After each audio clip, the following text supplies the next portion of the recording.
तासगाव तालुक्यातील तुर्ची गावाला जोडणाऱ्या पुलावर सोमवारी 5 मेंढ्यांसह मेंढपाळ पाण्याच्या गतीमुळे वाहून गेलाय। मात्र उपस्थित लोकांनी प्रसंगावधान राखत पाण्यात उड्या घेत मेंढ्यांसह मेंढपाळाला वाचवले।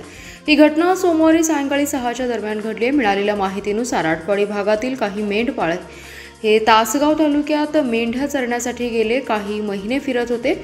सोमवारी सायंकाळच्या दरम्यान ते पलूसकडून तासगावकडे येत होते। येरळा नदी पात्रातील तांदळे वस्ती नजीकच्या पुलावर नदीला पूर आल्याने गुडघाभर पाणी होतं। यावेळी मेंढपाळाने आपल्या मेंढ्यांसह नदीवरील पूल पार करण्याचा प्रयत्न केला।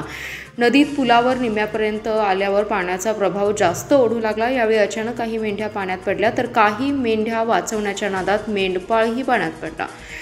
तर त्या अचानक घडलेल्या या घटनेने घाबरलेल्या मेंढपाळाने आरडाओरडा केला। यावेळी बाजूच्या उपस्थित लोकांनी नदीपात्रात उड्या घेत मेंढ्यांचं मेंढपाळाला काठाला आणलं। मात्र उपस्थित मंडळी नसती तर मोठी दुर्घटना घडली असती असं बोललं जातंय। दैव बलवत्तर म्हणून मेंढ्यांसह मेंढपाळाला सुरक्षित बाहेर काढण्यात आलंय।